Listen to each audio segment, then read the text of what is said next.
آج سے ہزاروں سال قبل کی بات ہے کہ ملک بابل میں ایک بادشاہ کی حکومت تھی جس کا نام نمرود تھا۔ نمرود ایک نہایت ہی سرکش اور ظالم شخص تھا۔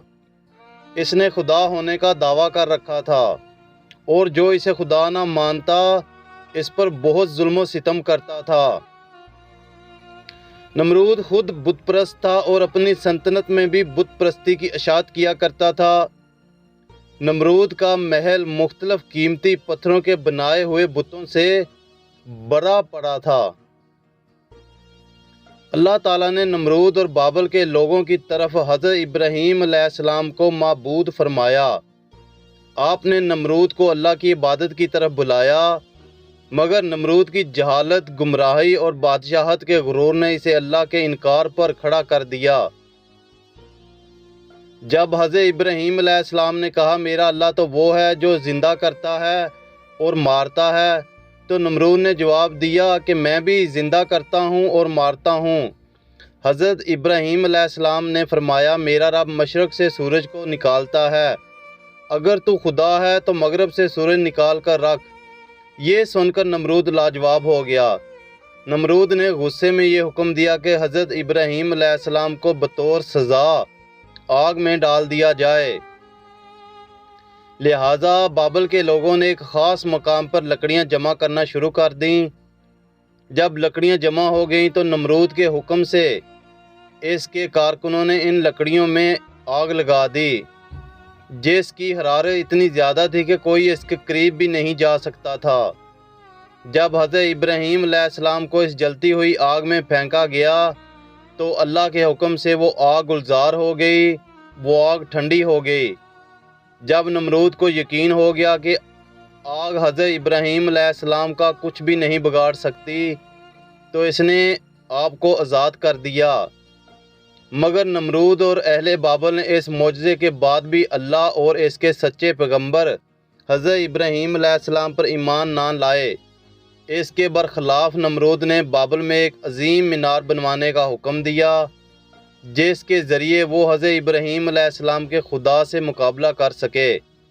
اس نے مزدوروں کو یہ حکم دیا کہ اس مینار کو اتنی بلندی تک تعمیر کیا جائے کہ بادلوں تک پہنچ جائے، تاکہ وہ آسمان کے خدا سے جنگ کر کر اس کی سلطنت کو بھی فتح کر لے۔ جب یہ مینار تعمیر ہوا اور بادلوں کو چھونے لگا تو نمرود اس پر چڑھ کر خدائی کا دعویٰ کرتا تھا اور آسمان کی طرف دیکھ کر خدا کو للکارتا اور لوگوں سے کہتا کہ آسمان کا خدا کچھ جواب نہیں دے رہا کیونکہ وہ میرا مقابلہ نہیں کر سکتا۔ لہذا یہ دیکھ کر نمرود کو پوجنے والوں کی تعداد میں اور تیزی سے اضافہ ہو رہا تھا اور جوک در جوک لوگ اس کے آگے سجدہ ریز ہوا کرتے تھے۔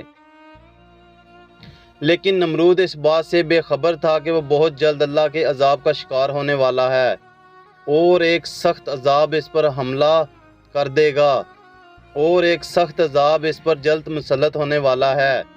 اللہ تعالیٰ نے ایک آسمانی فرشتے کو نمرود کے دربار میں بھیجا۔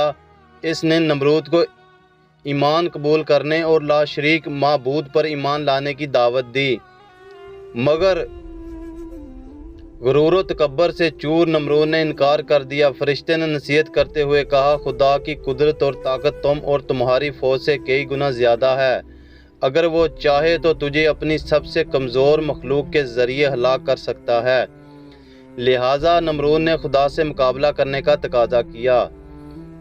فرشتے نے نمرود کو 3 دن کی مہلت دی، جس میں اس نے اپنی قوم کے تمام لشکر کو جمع کر لیا اور پوری طاقت اور قوت کے ساتھ جنگ کے لیے تیار ہو گیا۔ تیسرے دن کی صبح اللہ نے مچھروں کا ایک بڑا لشکر بھیجا جو تعداد میں اتنے زیادہ تھے کہ سورج کی روشنی نظر نہیں آ رہی تھی۔ یہ مچھر پورے بابل شہر میں پھیل گئے اور نمرود کے لشکر پر حملہ کر دیا۔ مچھروں نے لشکر کے سپاہیوں کے خون چوس لیا اور گوشت چاٹ گئے۔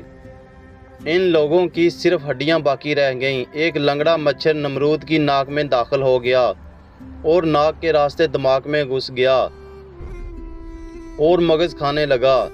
درد کی شدت سے نمرود پاگل ہونے لگا۔ اس نے اپنے تکلیف ختم کرنے کے لیے اپنے سپاہی کو سر پر ڈنڈا اور تھپڑ مارنے کو کہا۔ جب یہ لوگ نمرود کے سر پر ڈنڈا مارتے تو مچھر کاٹنا چھوڑ دیتا اور جب ڈنڈا نہ پڑتا تو پھر کاٹنا شروع کر دیتا۔ حالت اتنی غیر ہو گئی کہ اب جو شخص بھی نمرود کے دربار میں آتا وہ اسے اپنے سر پر جوتے مارنے کو کہتا۔ یوں اسے 400 سال تک جوتے اور ڈنڈے پڑتے رہے اور خدائی کا دعویٰ کرنے والا اتنی بڑی سلطنت کا بادشاہ ذلت امیز موت مر گیا۔